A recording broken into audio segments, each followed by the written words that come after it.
Ever feel like your goals are kind of just floating out there? Big ideas, but not much in the way of a plan to actually make them happen. Totally.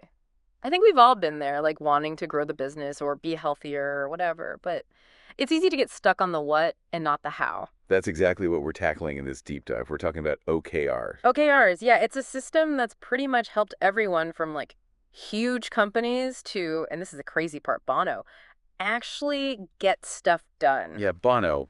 I was skeptical too. Oh, Like rock stars and goal-setting frameworks doesn't really seem like an obvious match. right. But we dove deep into a podcast and book, both called Measure What Matters.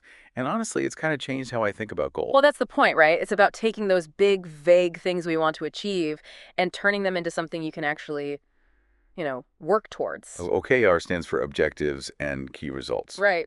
But before we get into all that, can you talk a little bit about the problem with just setting, like, regular goals? So the problem with regular goals is that they're often too general. Like, grow the business. It's a nice idea, but what does it even really mean? You need something more concrete to actually, focus your efforts. That's where those key results come in, I guess. Yeah. Right? Breaking it down into smaller steps. Yeah. So you have your objective, which is like the big picture, the thing you want to achieve. Right.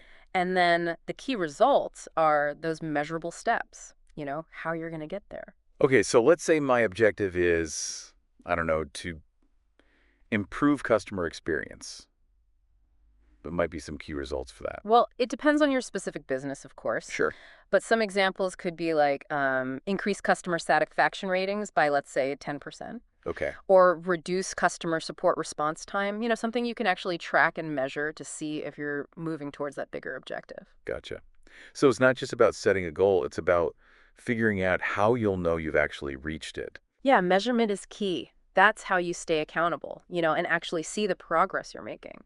And speaking of measurement, this whole idea of using data to track progress really stood out to me in the book. I mean, it's one thing to say, oh, I want to be more productive, but when you actually start tracking how you spend your time, that's when things get real. Right, and that's where OKRs can be so powerful. They give you a framework for setting goals that are not only ambitious, but also grounded in reality. Okay, so let's talk about Bono for a second, because this is where things get really interesting. The rock star. Yeah. Like, you wouldn't think of him as someone who needs a goal-setting framework. Right. I mean, he's Bono. But the book talks about how he used OKRs to tackle, like, some huge challenges, right? Yeah. So Bono and his One campaign, they were trying to combat the AIDS epidemic in Africa. That's a pretty ambitious objective. Huge, massive objective. So they used OKRs to break it down into smaller, more manageable steps. Things like what? Like getting celebrities on board? Exactly. Getting celebrity endorsements, organizing concerts, all these massive events to raise awareness and funds. And by breaking down that giant goal into smaller, measurable pieces, they were able to, stay on track and actually make a difference. So even if you're not a rock star trying to change the world, these same principles can apply to, like, your own personal goals. Absolutely. The beauty of OKRs is that they work at any scale. You can use them for personal goals, for work projects, for literally anything you want to achieve. Okay, so let's say I'm sold. I want to start using OKRs. Where do I even begin? Do I just, like, make a giant list of all my goals? Well, you could, but the book actually recommends starting small. Okay. Like, pick 3 to 5 objectives that are the most important to you right now. 3 to 5. Okay. Don't try to do everything at once. Focus on the things that will have the biggest impact, and then break each objective down into those, measurable key results. So it's about prioritizing. Yes, exactly. Focusing your energy where it really matters. Because you can't do it all. Right. Nobody can. So OKRs help you make sure you're spending your time on the things that are actually going to move the needle. That makes sense. It's like I could have a million goals, but if I'm not focused on the ones that actually matter, then what's the point? Right. You end up just spinning your wheels. Okay, so I've got my objectives, I've got my key results. What's next? Is it just about, like, checking things off a list? No, it's definitely more than that. Okay. Setting the OKRs is just the first step. The real magic happens when you start tracking your progress, making adjustments along the way. So it's not about, like, setting it and forgetting it. No. It's about constantly looking at your goals, seeing how you're doing, and making changes as needed because things change, right? Right. Like the world doesn't stand still. So your goals need to be flexible enough to adapt to those changes. And the book also talks about celebrating wins along the way. Yes. Celebrating those small victories is so important. It keeps you motivated, it keeps you moving forward. So it's not just about the end goal.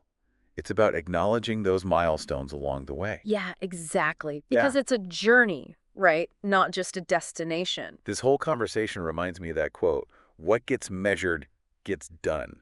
Have you heard that one? Oh, absolutely. I feel like that really sums up the whole OKR philosophy. Right, because when you have clear goals and you're tracking your progress, you're just way more likely to actually achieve them. So to wrap things up, it sounds like OKRs are about more than just setting goals. Hmm. It's about creating a system, right? It A is. system for actually achieving them. Yeah, it's about clarity, accountability, and, a little bit of that Bono-style ambition. That's a good point. You need that drive. You got to aim high, right? But But also have a plan to get there. I love it.